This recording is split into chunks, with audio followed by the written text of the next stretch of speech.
ഇന്നത്തെ കാലഘട്ടം നമ്മൾ വായിക്കുക എന്ന് പറയുന്ന ഒരു സംഭവമുണ്ട്. ഇഖ്റ ബിസ്മി റബ്ബിക്കല്ലദീ ഖലഖ് എന്ന് പറഞ്ഞുകൊണ്ട് വായിക്കുക എന്ന് പറഞ്ഞ് തുടങ്ങിയത് വെറുമൊരു പുസ്തക വായനയല്ല. ശരിക്കും പുസ്തകത്തെ വായിക്കുന്നതിനേക്കാൾ നാം വായിക്കേണ്ടത് സൊസൈറ്റിയാണ്. ഓരോ പുസ്തകങ്ങളും ജന്മമെടുത്തത് തന്നെ സൊസൈറ്റിയെ പറഞ്ഞുകൊണ്ടാണ്. അപ്പോൾ ബുക്ക് റീഡിങ്ങിനേക്കാൾ നമ്മൾ വായിക്കേണ്ടത് സോഷ്യൽ റീഡിങ്ങാണ്. സമൂഹത്തെ വായിക്കുന്നവർക്ക് മാത്രമേ നന്നായിട്ട് ചിന്തിക്കാൻ കഴിയൂ എന്നാണ്. പുസ്തക വായന മാത്രമായാൽ ചിന്തിക്കാം, പക്ഷേ ആ പുസ്തകത്തിലുള്ളത് ചിന്തിക്കാനേ നമുക്ക് പറ്റൂ. ആ പുസ്തകത്തിലുള്ളത് പറയാനേ പറ്റൂ. സത്യത്തിൽ മനുഷ്യനെ സംബന്ധിച്ചിടത്തോളം അവൻ്റെ റീഡിങ്, അതിൻ്റെ അപ്പുറത്തേക്കുള്ള അവൻ്റെ ട്രാവലിംഗ്, അതിൻ്റെ അപ്പുറത്തേക്കുള്ള അവൻ്റെ തിങ്കിങ്, ഇതൊക്കെ ഓരോരോ ഭാഗങ്ങളാണ്. ചിന്തിക്കുക എന്ന് പറയുന്ന വാക്ക് ഖുർആനിൽ 40-ലേറെ തവണ പറഞ്ഞിട്ടുണ്ട്. അഫലാ തഅഖിലൂൻ. അവിടെ വെറും ചിന്തിക്കുക എന്നല്ല, അറബി അറിയുന്നവർക്കറിയാം, അവിടെ മദീനയൊക്കെ ഇരിക്കുന്നുണ്ട്. അവിടെ തഅഖിലൂൻ എന്ന് പറഞ്ഞാൽ നിങ്ങളുടെ ബുദ്ധിയെ ഉപയോഗിക്കുന്നില്ലയോ എന്നാണ്. അഖൽ എന്ന് പറഞ്ഞാൽ ബുദ്ധിയാണ്, തഅഖിലൂൻ എന്ന് പറഞ്ഞാൽ ആ ബുദ്ധിയെ ഉപയോഗിക്കുക എന്നതാണ്. അപ്പോൾ ബുദ്ധിയെ ഉപയോഗിക്കുമ്പോൾ നമ്മുടെ ബുദ്ധിയുടെ ഇൻ്റലക്ച്വൽ സമവായത്തിൻ്റെ അങ്ങേ തലയിലേക്ക് നമ്മൾ കയറുമ്പോൾ നമുക്ക് നഷ്ടപ്പെടുന്ന ചില കാര്യങ്ങളുണ്ട്.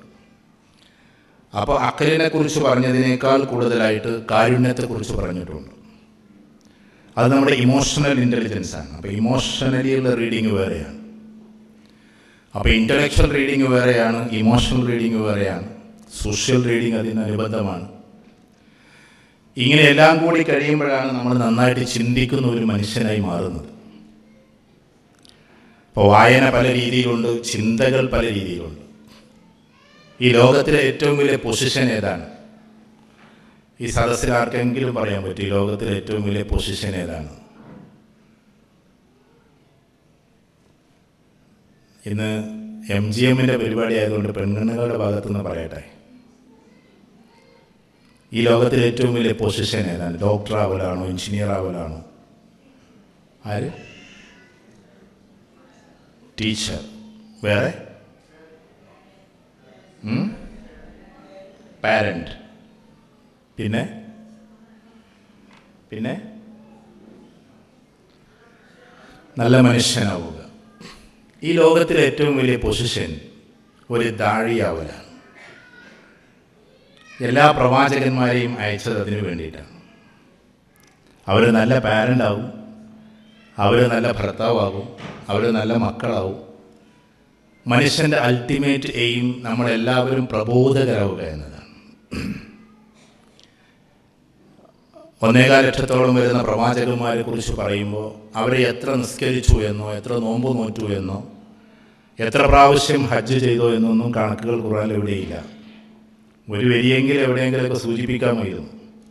പക്ഷെ അതിനേക്കാളൊക്കെ വലുത് ദഅവത്തായതുകൊണ്ടാണ് ദാ സക്കരിയ ദാ യഹ്യ ഇന്നി ദഅവ്തു ഖൗമി ലൈലൻ വനഹാറ എന്നൊക്കെ പറഞ്ഞു വെച്ചത്. എല്ലാ പ്രവാചകന്മാരും ചെയ്തത് പ്രബോധനമാണ്. ഇപ്പം ഈ ലോകത്തിലെ ഏറ്റവും വലിയ പൊസിഷൻ പ്രബോധകനാവലാണ്. അതൊന്ന് വഴിമാറി സഞ്ചരിച്ചിട്ടുമല്ലേ ഇങ്ങനെ അതിൻ്റെ ഒരു ചെറിയ അംശമാണ് ടീച്ചറാവുക.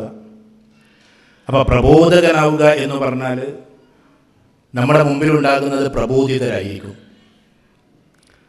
അപ്പോൾ നമ്മൾ ഒന്നും കൂടി ഉയർന്നു നിന്നാലേ ഒരാൾക്ക് പ്രബോധകനാകാൻ പറ്റും. അല്ലെങ്കിൽ നമ്മൾ പ്രബോധിതരായി മാറും.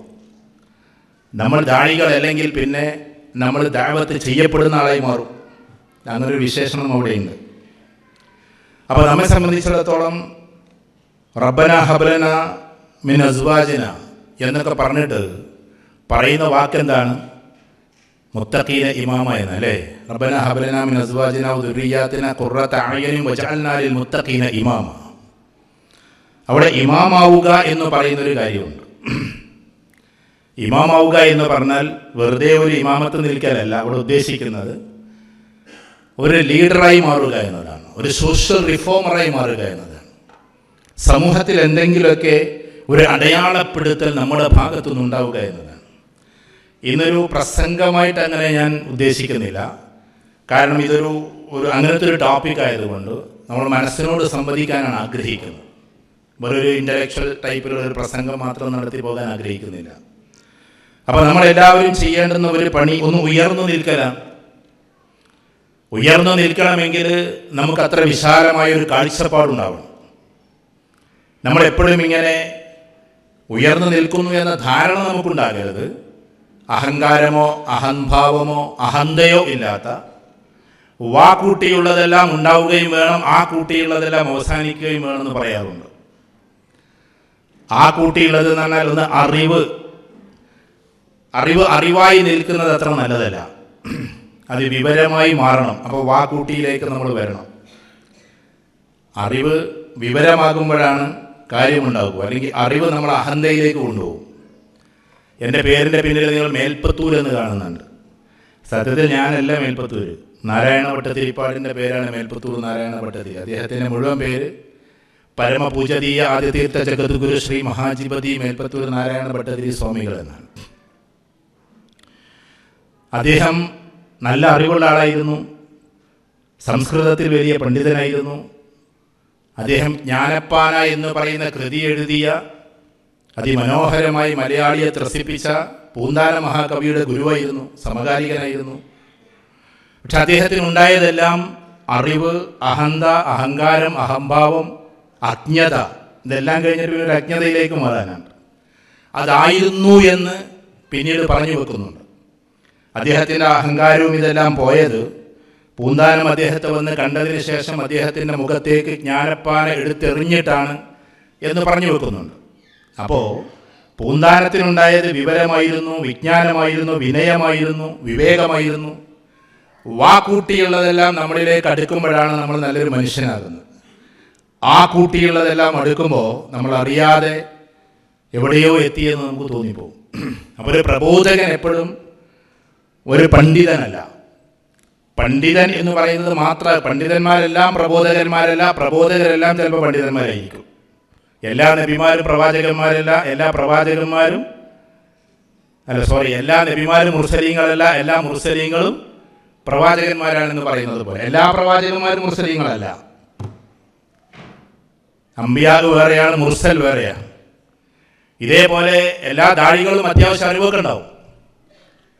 നേരെ മറിച്ചിട്ട് നമ്മൾ അഹംഭാവത്തിൻ്റെ ഭാവത്തിൽ നിൽക്കരുത്. ഞാനിത് പറയാനുള്ള കാരണം, ഭാര്യാഭർത്തൃ ബന്ധത്തിൽ എപ്പോഴും നമുക്കൊരു അഹങ്കാരത്തിൻ്റെ ഒരു ഭാവം ഉണ്ടാവും. അതാണ് ഞാൻ തുടങ്ങി വെക്കാനൊരു കാരണം. നമ്മളെപ്പോഴും ദീനീപരമായൊരു ദാഴിയായി തീരുമ്പോൾ, അല്ലെങ്കിൽ ഒരു പെണ്ണായാലും ദാഴിയത്താകുമ്പോൾ നമ്മളുണ്ടാകുന്നൊരു വിനയമുണ്ട്, ആളുകളെ തിരുത്താനുള്ളൊരു അഭിവാഞ്ചയുണ്ട്. ഇതേപോലെ തന്നെ നമുക്ക് എവിടെയോ എത്തണമെന്നൊരു ആഗ്രഹമുണ്ട്. എത്തിയത് ആളുകൾ അറിയേണ്ടതില്ല എന്നൊരു കാര്യവുമുണ്ട്. നമ്മളെല്ലാം അറിയിക്കുന്നുണ്ടാകില്ല, പ്രബോധകരെല്ലാവരെയും എല്ലാം അറിയിക്കില്ല. കാരണം അവർ നിസ്വാർത്ഥമായി ചെയ്തു പോകുന്നവരായിരിക്കും. ഞാൻ നേരത്തെ MGMൻ്റെ ആളുകളോട് ചോദിച്ചു, നിങ്ങൾ ഏകദേശം ഒരു ലോങ് ടേം ആയിട്ടുള്ളൊരു വിഷൻ എന്താണ്? അപ്പോൾ അവർ കുറേ കാര്യങ്ങൾ പറഞ്ഞു. ഞാൻ മനസ്സിലാക്കിയിട്ടുള്ളത്, കേരളക്കരയിലെ അതിമനോഹരമായി സ്ത്രീകളെ വാർത്തെടുക്കുന്ന സ്ത്രീകളുടെ ഏറ്റവും വലിയ ഓർഗനൈസേഷൻ MGM ആണ് എന്നതാണ്. ഒരർത്ഥത്തിൽ അവർക്കൊരു ലോങ് വിഷൻ ഉണ്ടാകും. അത് ഗ്ലോബലി കൊണ്ടുപോകുമ്പോഴാണ്, ലോകാർത്ഥത്തിലേക്ക് വ്യാപിക്കുമ്പോഴാണ് സിഗ്നേച്ചർ ഇടാൻ പറ്റുക നമുക്ക്. ഞാനതിനൊരു ഉദാഹരണം പറഞ്ഞു കൊടുത്തവർക്ക്. ഇപ്പോൾ ഉദാഹരണത്തിന് ഞാൻ ഇത് പറഞ്ഞിട്ടില്ല, ഹംദ എന്ന് പറയുന്ന ഒരു പെണ്ണുണ്ടായിരുന്നു. അവർ ഷാർജയിലായിരുന്നു. നിങ്ങളൊക്കെ വായിച്ചിട്ടുണ്ടാകും. ഈ അടുത്തിടെ മരിച്ചുപോയി. 24-ാമത്തെ വയസ്സിലാണ് ഈ ലോകത്തോട് ഇവിടെ പറയുന്നത്. അവർ നല്ല കാർ റേസിങ്ങിൽ എപ്പോഴും ഫസ്റ്റ് എടുക്കുന്ന ആളായിരുന്നു. UAE എപ്പോഴും ഇങ്ങനെ ത്രസിപ്പിക്കുന്ന കാർ റേസിംഗ് നടത്തുന്ന പെൺകുട്ടിയാണ്. കോടികൾ വരുമാനമുള്ള കുട്ടിയായിരുന്നു. നിങ്ങൾക്ക് സെർച്ച് ചെയ്താൽ കാണാൻ പറ്റും. അപ്പോൾ ഹംദ ഫൗണ്ടേഷൻ എന്ന് പറഞ്ഞൊരു ഫൗണ്ടേഷൻ ഉണ്ടാക്കിയതോ അവരുടെ വർക്കുകളോ ഒന്നും UAE ആരും കണ്ടതേയില്ല. ഈ കോടികളൊക്കെ എങ്ങോട്ടാ പോകുന്നത് എന്ന് ആർക്കും അറിയില്ലായിരുന്നു. ഈവൻ ഫാമിലി മെമ്പേഴ്സിന് പോലും അറിയില്ലായിരുന്നു. അപ്പോൾ അവൾ എന്താ ചെയ്യുന്നത് എന്ന് അറിഞ്ഞില്ല. പക്ഷേ 24-ാമത്തെ വയസ്സിൽ ഈ ലോകത്തോട് വിട പറഞ്ഞപ്പോൾ ഹംദ എന്ന പെണ്ണ് ഉണ്ടാക്കിയ, പാവം പെൺകുട്ടി ഉണ്ടാക്കിയിട്ടുള്ള ഹംദ ഫൗണ്ടേഷനെ കുറിച്ച് കേൾക്കുന്നു. ഹംദ ഫൗണ്ടേഷൻ ഏകദേശം ആഫ്രിക്കയിലെ 10 രാജ്യങ്ങളിൽ വർക്ക് ചെയ്യുന്നു. ആഫ്രിക്കയിലെ 10 രാജ്യങ്ങളിൽ അവർ യൂണിവേഴ്സിറ്റീസ്, സ്കൂൾസ്, മദ്രസാസ് ഇതെല്ലാം ഉണ്ടാക്കിയിരിക്കുന്നു. അതെല്ലാം റൺ ചെയ്ത് കൊണ്ടുപോകുന്നു 24 വയസ്സിൻ്റെ ഉള്ളിൽ. ഇല്ലാത്തിടത്തേക്ക് വ്യാപിപ്പിച്ചിട്ട് ഹംദ ഫൗണ്ടേഷനെ അതിൻ്റെ പാരമ്യതയിൽ എത്തിക്കുന്നതിന് മുമ്പേ അവർ ഈ ലോകത്തോട് കൂടെ പറഞ്ഞു. ഒരു പെൺകുട്ടിയാണ്, ഒരേ ഒരു പെൺകുട്ടി. അപ്പോൾ ഈ പെൺകുട്ടി മരിച്ച സമയത്ത് ഷാർജ ഷെയ്ഖ് അതിനെ പറ്റിയിട്ട് ഒരു പഠനം നടത്തി. പിന്നെ കോടികൾ നൽകുന്നത് ഷാർജയിലെ അൽ ഖാസിമിയാണ്, അവിടുത്തെ പ്രിയപ്പെട്ട ഷെയ്ഖാണ്. ഹംദ ഫൗണ്ടേഷൻ അദ്ദേഹം ഏറ്റെടുക്കുക. പിന്നെ അപ്പോൾ ഒരു പെൺകുട്ടിയിൽ നിന്നാണ് ഇത് തുടങ്ങിയത്. അപ്പോൾ നമ്മൾ ലോങ് വിഷനോട് കൂടിയിട്ടൊരു കാര്യം ചെയ്യുമ്പോൾ പ്രോഗ്രാം ഫോർ ഇസെൽഫ് പ്രോഗ്രാം എന്ന് പറയുന്നതിൽ നിന്ന് മാറ്റി അതിനൊരു വലിയ ലക്ഷ്യത്തിലേക്ക് കൊണ്ടുപോകുന്ന ഒരവസ്ഥയാണ് നമുക്കിവിടെ കാണാൻ സാധിക്കുന്നത്. അപ്പോൾ നമ്മെ സംബന്ധിച്ചിടത്തോളം ഇതൊരു ഷോർട്ട് ടേം ഗോളല്ല. കേവലം ഒരു പ്രോഗ്രാം നടത്തി ഒരു ക്ലാസ് നടത്തി പിരിയുക എന്നതിനുമപ്പുറം ഒരു ലോങ് ടേമിലേക്ക്, ചിലപ്പോൾ 2 വർഷത്തേക്കായിരിക്കാം നമ്മൾ തിരഞ്ഞെടുക്കുന്നത്. ബാറ്റൺ കൈമാറുക എന്ന് പറയുമല്ലോ, ബാറ്റൺ കൈമാറുക, നിങ്ങൾ ചെയ്തു വെച്ചതിൻ്റെ ബാക്കി. അങ്ങനെയാണല്ലോ ഈ റിലേയിലൊക്കെ നടക്കുന്നത്. റിലേയിൽ അവസാനിപ്പിക്കുന്ന ആൾക്ക് മാത്രമല്ല പ്രാധാന്യം, തുടങ്ങിയ ആൾക്ക് സ്റ്റാർട്ടറിന് വലിയൊരു പ്രാധാന്യമുണ്ട്. ഞങ്ങൾ ചേളാർ സ്കൂളിൽ പഠിച്ച ആരെങ്കിലും ഈ കൂട്ടത്തിലുണ്ടോ എന്ന് എനിക്ക് അറിഞ്ഞുകൂടാ. ആരെങ്കിലും ഉണ്ടോ? ചേളാർ HSൽ പഠിച്ചിട്ടില്ല? നിങ്ങൾ പഠിച്ചിട്ടുണ്ട്? ഒരു കാലത്ത് ആകെ സ്റ്റേറ്റിൽ ചേളാർ സ്കൂൾ ഫസ്റ്റ് എടുത്തത് ഓർമ്മയുണ്ടാവും, റിലേയിൽ മാത്രമാണ്. അന്ന് മൊയ്തീൻ, ഹനീഫ, ഫൈസൽ, സിദ്ദീഖ് 4 പേരാണ് ഓടിയത്. എനിക്കതിൽ ഓർമ്മയുണ്ട്. ഈ 4 പേര് സ്റ്റാർട്ടർ മൊയ്തീനാണ്. കാരണം അത്ര സ്പീഡാണ് മൊയ്തീൻ. അവന് ഭയങ്കര കളരി അഭ്യാസിയൊക്കെയാണ്. അപ്പോൾ ഞാൻ പറഞ്ഞു വരുന്നത്, ബാറ്റൺ ഇങ്ങനെ കൈമാറിയത് കൊണ്ടാണ് ഫസ്റ്റ് കിട്ടുന്നത്. അപ്പോൾ 2 വർഷം ഒരു കൂട്ടർ കഴിഞ്ഞാൽ അവരത് അവസാനിപ്പിച്ച് മറ്റൊരു എപ്പിസോഡ് മറ്റുള്ളവർ തുടങ്ങല്ലോ വേണ്ടത്. അവർ തുടങ്ങി വെച്ചതിൻ്റെ ബാക്കി മറ്റുള്ളവർ തുടരുകയാണ്. അതാണ് ബാറ്റൺ കൈമാറുക എന്ന് പറഞ്ഞാൽ. അപ്പോൾ നമ്മെ സംബന്ധിച്ചിടത്തോളം ഇതൊരു പ്രോഗ്രാമാണ്. ഈ പ്രോഗ്രാമിൽ പറയേണ്ടത്, ഞാൻ ആമുഖമായിട്ട് പറഞ്ഞു എന്ന് മാത്രം, നമ്മളൊരു ലോങ് ടേം വിഷൻ ഇതിനെ കൊണ്ടുപോകുമ്പോൾ നമ്മൾ കൃത്യമായി 10 വർഷം കഴിഞ്ഞാൽ സമൂഹം തന്നെ മാറുന്ന ഒരു പ്രവണതയിലേക്ക് ചില എപ്പിസോഡുകൾ നമ്മൾ നടത്തേണ്ടിയിരിക്കുന്നു. കേവലം ചില മാറ്റങ്ങളല്ലാതെ പൂർണ്ണമായും മാറുന്ന അങ്ങനെയുണ്ടല്ലോ ഈ ലോകത്തിൽ. ഇപ്പോൾ നിങ്ങൾ സെർച്ച് ചെയ്ത് കഴിഞ്ഞിട്ട് ലോകത്തിലെ ഏറ്റവും വലിയ ട്രെയിനേഴ്സ് ആകുന്നത് എങ്ങനെയാണ്? അവർ ഓരോ വർഷത്തിലും ഓരോ ആളുകളെ മാറ്റി 10 വർഷം കഴിഞ്ഞാൽ ഇന്നടത്ത് എത്തുമെന്ന് സ്ട്രാറ്റജിക്കലി പ്രവചിച്ച് അതിലേക്ക് എത്തിക്കുകയാണ്. അവർ ബിസിനസ്സിൽ മാത്രമേ കോൺസെൻട്രേറ്റ് ചെയ്യൂ. ഉദാഹരണത്തിന് ഞാനൊരു ട്രെയിനറുടെ ക്ലാസ്സിൽ അറ്റൻഡ് ചെയ്തു. ഒരാൾ 2 ലക്ഷം രൂപ കൊടുത്തിട്ട് അന്ന്, ഇപ്പോൾ അദ്ദേഹത്തിന് ഒരാൾ 10 ലക്ഷം രൂപ കൊടുക്കണമെന്നാണ് പറയുന്നത്. അദ്ദേഹത്തിൻ്റെ എന്താണ്? ക്ലാസ്സിൽ പങ്കെടുത്ത് 10 വർഷം തുടർച്ചയായി പങ്കെടുത്ത് 10ാമത്തെ വർഷത്തിൽ അയാൾ 100 കോടി രൂപ ക്രോസ് ചെയ്യുന്ന ഒരാളായിരിക്കും, അല്ലെങ്കിൽ അയാളെ പൈസ തിരിച്ചെന്നുള്ളതാണ്. That is training mode. 10 വർഷത്തിൻ്റെ ഉള്ളിൽ അതിലേക്ക് എത്തിക്കുക എന്നതാണ്. അതൊരു ബാറ്റൺ കൈമാറലാണ്. ഇതേപോലെ അതിനേക്കാൾ വലിയ ഉദ്യമം ചെയ്യേണ്ട ആളുകളാണ് നമ്മൾ എന്ന് പറഞ്ഞാൽ MGM. അഥവാ നമ്മെ സംബന്ധിച്ചിടത്തോളം ഈ ദുനിയാവിലേക്ക് മാത്രമല്ല നമ്മുടെ പ്രവർത്തനം, നാളെ ആഖിറം കൂടി കണ്ടുകൊണ്ടായതുകൊണ്ട് ഒരു വലിയ ബാറ്റൺ കൈമാറൽ അവിടെ നടക്കണം. അതിൻ്റെ ഒരു ഭാഗമാണ് ഇന്നത്തെ ഈ ഒരു ചെറിയ ക്ലാസ് എന്ന് ഞാൻ മനസ്സിലാക്കുന്നു. നമ്മെ സംബന്ധിച്ചിടത്തോളം എങ്ങനെയാണ് സ്ട്രോങ് ബോണ്ടിങ് ഉണ്ടാക്കുക? സ്ട്രോങ് ബോണ്ടിങ് അതിൻ്റെ കുറേ സൈക്കോളജിക്കൽ വേർഷൻ ഉണ്ടാകും, അതിലേറെ ദീനി വേർഷൻ ഉണ്ടാകും. അതിനേക്കാൾ അപ്പുറത്ത് നമ്മൾ നേരത്തെ പറഞ്ഞതുപോലെ നല്ലൊരു മനുഷ്യനായി തീർന്നാൽ നമുക്കിതിന് കുറച്ചും കൂടി എളുപ്പമാണ് എന്നതാണ്. ഖുർആനിൽ 3 പ്രയോഗങ്ങളാണ് സ്വാഭാവികമായിട്ട് ഉപയോഗിച്ചിട്ടുള്ളത്. ഒന്ന് മവദ്ദത്ത് എന്ന് പറയുന്ന പ്രയോഗമാണ്. മറ്റൊന്ന് മവദ്ദത്ത് കഴിഞ്ഞാൽ റഹ്മ എന്ന് പറയുന്ന പ്രയോഗമാണ്. മൂന്നാമത്തേത് ഇഹ്തിറാം എന്ന് പറയുന്ന പ്രയോഗമാണ്. ഇത് 3ഉമാണ് കുടുംബത്തിൽ കപ്പിൾസ് തമ്മിൽ നടക്കേണ്ടത്. മവദ്ദത്തും നടക്കണം, റഹ്മയും നടക്കണം, ഇഹ്തിറാമും നടക്കണം. ഇതെന്താ 3 തമ്മിലുള്ള വ്യത്യാസം? ഒന്നാമത്തേത് ഏറ്റവും പ്രധാനപ്പെട്ടത് മവദ്ദത്താണ്. മവദ്ദത്ത് മഹബ്ബത്തല്ല. മവദ്ദത്ത് എന്ന് പറഞ്ഞാൽ അതൊരു പ്രത്യേക മിക്സ്ഡ് ആയിട്ടുള്ള ഒരു സ്നേഹമാണ്. അതിൻ്റെ തഫ്സീറിലേക്ക് പോയാൽ നിങ്ങൾക്ക് മനസ്സിലാവും. പരസ്പര പ്രണയത്തിൻ്റെ, മനസ്സിലാക്കലിൻ്റെ, അങ്ങോട്ടും ഇങ്ങോട്ടൊക്കെയുള്ള ഒരു വല്ലാത്തൊരു സ്നേഹബന്ധത്തിൻ്റെ, പാരസ്പര്യത്തിൻ്റെ ഒരു ലോകം തീർക്കലാണ് മവദ്ദത്ത്. ഭാര്യ ഭർത്താക്കന്മാർ തമ്മിലുള്ള ബന്ധത്തെക്കുറിച്ച് പറയുമ്പോൾ മവദ്ദത്തും വറഹ്മ എന്ന് ഖുർആൻ പറഞ്ഞു വെച്ചിട്ടുണ്ട്. ഇവിടെ ഉദ്ഘാടനം ചെയ്ത ആളുകൾ ചിലപ്പോൾ സുലൈമാൻ സാഹിബൊക്കെ അത് സൂചിപ്പിച്ചിട്ടുണ്ടാകാം. ഞാൻ പറഞ്ഞു വരുന്നത് മവദ്ദത്ത് എന്ന് പറഞ്ഞാൽ പാരസ്പര്യത്തിൻ്റെ ഒരു വല്ലാത്ത സ്നേഹമാണ്. ആ സ്നേഹത്തിൽ പ്രണയിക്കണമെന്നാണ് പഠിപ്പിച്ചിട്ടുള്ളത്. പരസ്പര പ്രണയം ഉണ്ടാകണം. പ്രണയം എന്ന് പറഞ്ഞാൽ എന്താണ്? പ്രാണപ്രാണ ലയത്തെയാണ് മലയാളത്തിൽ പ്രണയം എന്ന് പറയുക. സത്യത്തിൽ അങ്ങനെയാണ് പ്രണയം എന്ന് പറഞ്ഞ വാക്കുണ്ടായത്. പ്രാണനും തമ്മിൽ ലയിച്ചുണ്ടാകുന്നത്. അത് എത്രമാത്രം അങ്ങനെ നടക്കുന്നൊക്കെ ഉള്ളതൊരു പ്രാക്ടിക്കലി ചിന്തിക്കേണ്ടതാണ്. എന്നാലും പ്രണയം അറിയാത്തവർക്ക്, ചിലപ്പോൾ പ്രണയിച്ചവരൊക്കെ കൂട്ടത്തിലുണ്ടാകാം, ഞാൻ പ്രാക്ടിക്കലി സംസാരിക്കുകയാണ് കേട്ടോ, പ്രണയിച്ചവരുണ്ടാകാം. അതല്ലാത്തവർക്ക് അത് മനസ്സിലാക്കാൻ ഒരു ഉദാഹരണം പറയാം. നമുക്കിപ്പോൾ ഏകദേശം ഒരു 5 വയസ്സായ ഒരു കുട്ടിയുണ്ടെന്ന് നോക്കുക. ഇത് രണ്ടും തമ്മിൽ താരതമ്യം ചെയ്യാൻ കഴിയില്ലെങ്കിലും അതിന് മനസ്സിലാക്കാൻ ഒരു ഉദാഹരണം പറയാം. ഒരു 5 വയസ്സ് വരെ വളരെ സ്മാർട്ടായി നടന്ന ഒരു കുട്ടി, ആ കുട്ടി കുറച്ച് കഴിഞ്ഞിട്ട് വളരെ അങ്ങനെ സ്മാർട്ടായി നടക്കുന്നതിടക്ക് പെട്ടെന്ന് മരിച്ചു പോവാണ്. അപ്പോൾ ആ കുട്ടിയുടെ, നമ്മുടെ 5 വയസ്സായ മോൻ്റെ കളിപ്പാട്ടം കാണുമ്പോൾ, ആ കുട്ടിയുടെ ഡ്രസ്സ് കാണുമ്പോൾ, ആ കുട്ടിയുടെ സ്കൂൾ ബാഗ് കാണുമ്പോൾ, അവൻ സ്കൂളിലേക്ക് ഉപയോഗിച്ചിരുന്ന അംബ്രല്ല കാണുമ്പോൾ നമുക്കുണ്ടാകുന്ന ഒരു വികാരമുണ്ട്. അവനെ ഡ്രസ്സൊക്കെ ഒരു പക്ഷേ നെഞ്ചിൽ ചേർത്തിട്ട് ഇങ്ങനെ കിടന്നുറങ്ങും, സ്നേഹത്തിൻ്റെ പേരിൽ, ചിലപ്പോൾ കണ്ണുനീരിൻ്റെ പേരിൽ. ഈ ഒരു പ്രതലത്തെയാണ്, അല്ലെങ്കിൽ ആ ഒരു അവസ്ഥയെയാണ് സത്യത്തിൽ പ്രണയം എന്നതുകൊണ്ട് ഉദ്ദേശിക്കുന്നത്. മക്കളോടുള്ള പ്രണയം അല്ല, സ്പോർട്സ് തമ്മിലുള്ള പ്രണയം. അപ്പൊ പ്രണയം എന്ന് പറഞ്ഞാൽ ഒരിക്കലും നഷ്ടപ്പെടാതിരിക്കാനുള്ള ഒരു വല്ലാത്ത അഭിവാഞ്ചയുടെ ഒരു ലോകമാണ്. ആ ലോകം തീർക്കണമെങ്കിൽ പരസ്പര പ്രണയം എന്താണെന്ന് അറിയണം. നമ്മൾ ഏറ്റവും കൂടുതൽ സ്നേഹിക്കേണ്ടത് ആരെയാ? മനെ പനെ. നമ്മൾ ലോകമൊക്കെ തെറ്റുന്നുണ്ടോ? അഷദ്ദു ഹുബ്ബൻ ലില്ലാഹ് എന്ന് വിശുദ്ധ ഖുർആൻ പറഞ്ഞത് അള്ളാഹുവിനെ കുറിച്ചാണ്. തീർച്ചയായും മുഅ്മിനീങ്ങൾ അതികഠിനമായി അള്ളാഹുവിനെ സ്നേഹിക്കുമെന്നാണ്. പ്രേമമല്ല അത്, സൂഫികൾ പറയുന്നവർ തലമല്ല അത്, ഭയങ്കര സ്നേഹമാണ്. അള്ളാഹനെ സ്നേഹിക്കാൻ തുടങ്ങിയാൽ സത്യത്തിൽ പിന്നെ അനുസരിക്കൽ എളുപ്പമായിരിക്കും. അള്ളാഹുവിനെ ഭയപ്പെടാൻ തുടങ്ങിയാൽ സത്യത്തിൽ അനുസരണയുടെ ഇടങ്ങനെ കുറയും. ആവശ്യമുള്ളത് മാത്രം ചെയ്യുന്ന ഒരവസ്ഥയാണ്. കാരണം നമുക്ക് പേടിയാണ്. അള്ളാഹുവിനെ സത്യത്തിൽ പേടിക്കല്ലോ വേണ്ട, പേടിക്കണം. അതിനേക്കാൾ കൂടുതൽ എന്ത് ചെയ്യണം? നമ്മൾ സ്നേഹിക്കണം.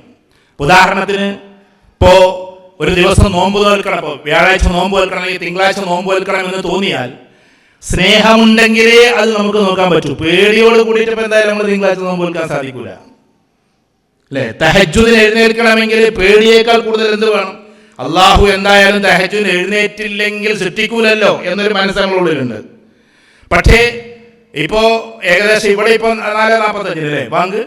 അപ്പോ 4:45 4 മണിക്കെങ്കിലും എഴുന്നേറ്റിട്ട് തഹജ്ജുദ് നിസ്കരിക്കണമെന്ന് തോന്നണമെങ്കിൽ ഉണ്ടാകേണ്ടത് സ്നേഹമാണ്. എന്റെ അള്ളാഹു എന്നെ കാത്തിരിക്കുന്നു, he is absolutely waiting for me. എന്നെ യഥാർത്ഥത്തിൽ അവൻ ഇപ്പൊ കാത്തിരിക്കുകയാണ് എന്നൊരു തോന്നലുണ്ടാകുമ്പോൾ അവനോട് സംസാരിക്കാൻ, അവനോട് സംവദിക്കാൻ, അവനോട് പ്രാർത്ഥിക്കാൻ, അവനെ മാത്രം ചിന്തിച്ചിരിക്കാനുള്ള ഒരു സമയമായിട്ടാണ് നമ്മൾ ഏതിനെ കാണുക? തഹജ്ജുദിനെ കാണുക. വമിനൽ ലൈലി ഫതഹജ്ജദ് ബിഹി നാഫിലതൻ ലക അസാ അൻ യബ്അസക റബ്ബുക മഖാമൻ മഹ്മൂദ എന്നാണ് വിശുദ്ധ ഖുർആൻ തഹജ്ജുദിനെ കുറിച്ച് പറഞ്ഞിട്ടുള്ളത്. രാത്രി നിങ്ങൾ ഒന്ന് ഉറങ്ങിയതിനു ശേഷം എഴുന്നേറ്റിട്ട് അള്ളാഹുവിന്റെ മുമ്പിൽ തഹജ്ജുദ് ഫതഹജ്ജദ് ബിഹി എന്ന് തന്നെ പ്രയോഗിച്ചിട്ടുണ്ട്. തഹജ്ജുദ് നിസ്കാരം എന്ന്.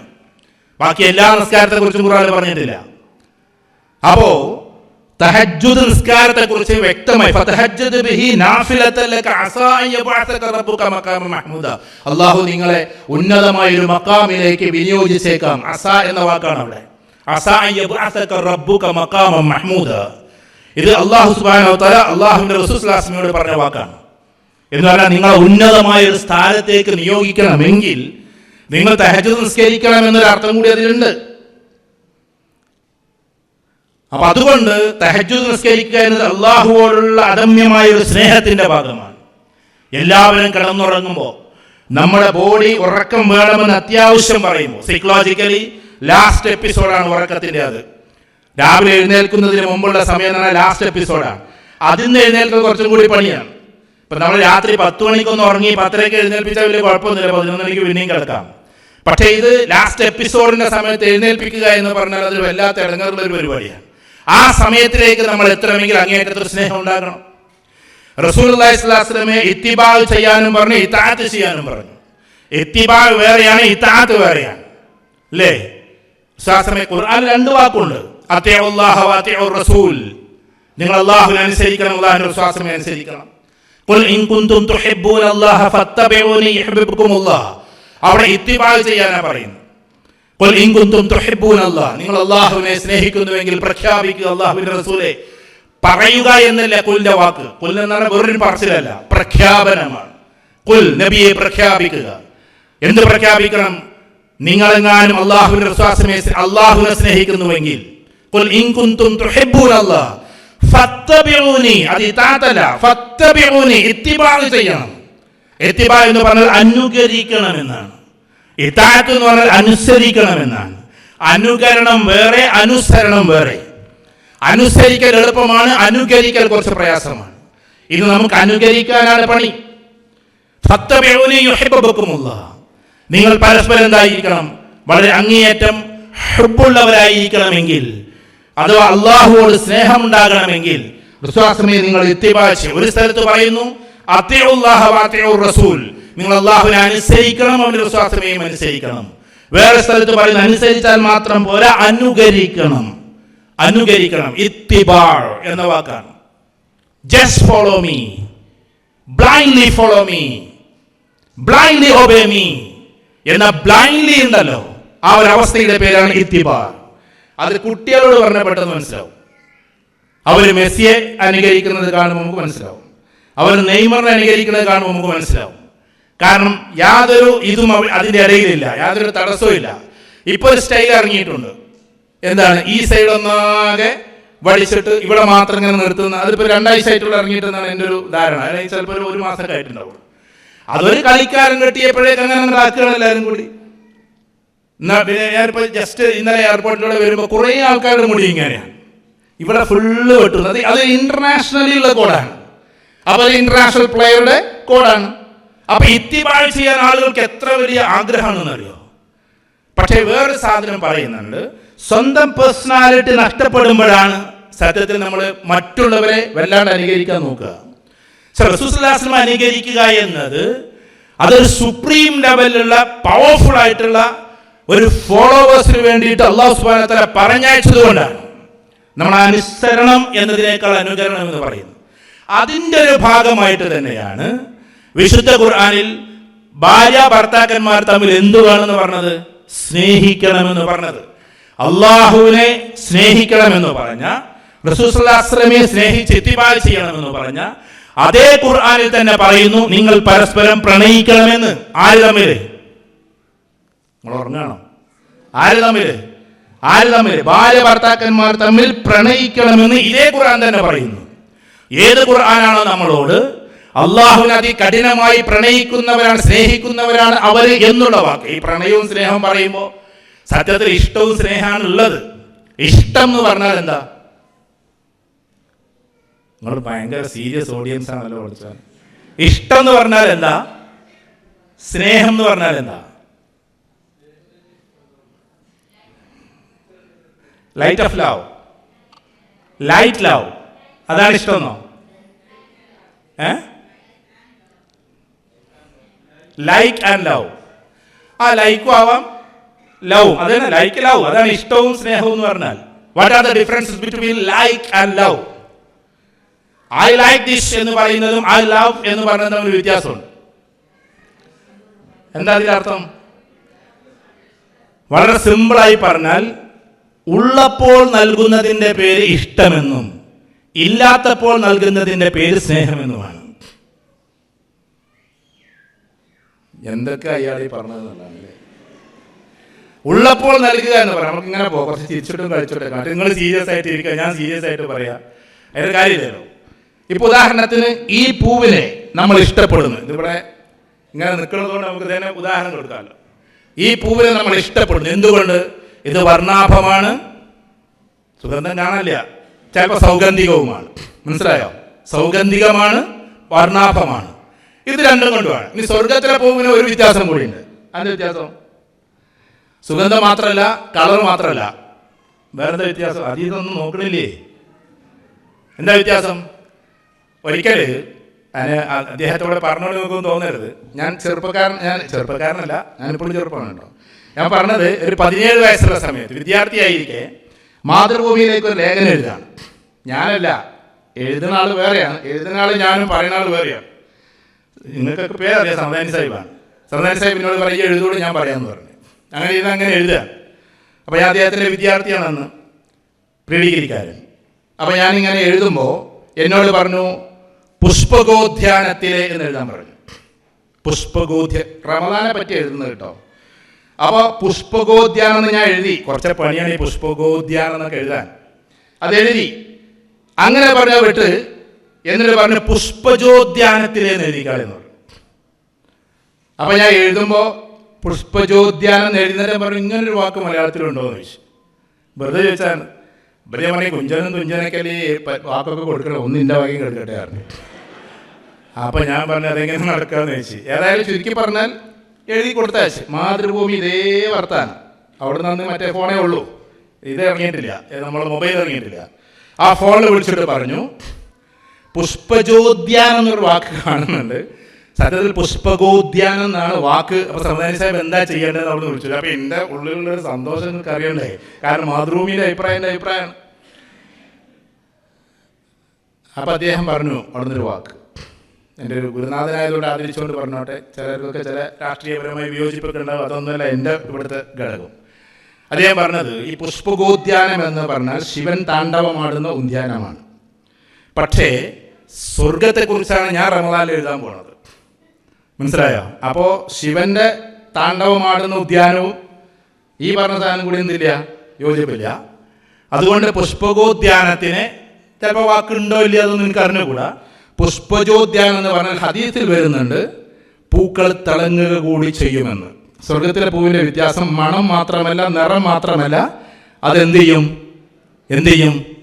ജ്യോതിസുള്ളത് കൂടിയായിരിക്കും. അഥവാ നന്നായിട്ട് ഇങ്ങനെ തിളങ്ങിക്കൊണ്ടിരിക്കും. ആ തിളക്കം കൂടി അവിടുത്തെ ഒരു പ്രത്യേകതയാണ്. അപ്പോൾ പുഷ്പജോദ്യാനം എന്ന് പറഞ്ഞാൽ പുഷ്പം ജ്വലിക്കുന്ന ഉദ്യാനം. വാക്കുകൾക്ക് അത്രയും ഡെപ്ത് ഉണ്ട് ഓരോന്നിനും. അപ്പം ഞാൻ പറഞ്ഞു വരുന്നത് ഈ പൂവ് അത് സൗഗന്ധികമാണ്, നിർണാഭമാണ്, അല്ലെങ്കിൽ വർണ്ണാഭമാണ്. ഈ രണ്ട് വാക്കുകളും ഉണ്ടെങ്കിൽ പോലും ഇത് കരിഞ്ഞില്ലാതെയായി പോയാൽ ഇതിനോട് ഐ ലൈക്ക് യു എന്നാരെങ്കിലും പറയോ? കാരണം ഇത് കരിഞ്ഞുപോയി. അപ്പൊ കരിയുന്നതിന് മുമ്പേ ഈ പൂവിനോട് തോന്നുന്നത് എന്തോ അതിൻ്റെ പേരാണ് ഇഷ്ടം. അതിൻ്റെ പേരാണ് എന്ത്? ഇഷ്ടം. എന്നാൽ കരിഞ്ഞു പോയാൽ അതിൻ്റെ വേദനയിൽ അതിങ്ങനെ ചാലിച്ചുകൊണ്ട് നമ്മൾ അതിനോട് നിർവഹിക്കുന്നത് എന്തോ അതിൻ്റെ പേരാണ് സ്നേഹം. അതാണ് തമ്മിലുള്ള വ്യത്യാസം. അപ്പൊ ഈ സ്നേഹത്തിന്റെ അങ്ങേ തലയിലേക്ക് നമ്മൾ പോകണമെങ്കിൽ ഇല്ലായ്മയിലും കൊടുക്കണമെന്നർത്ഥം.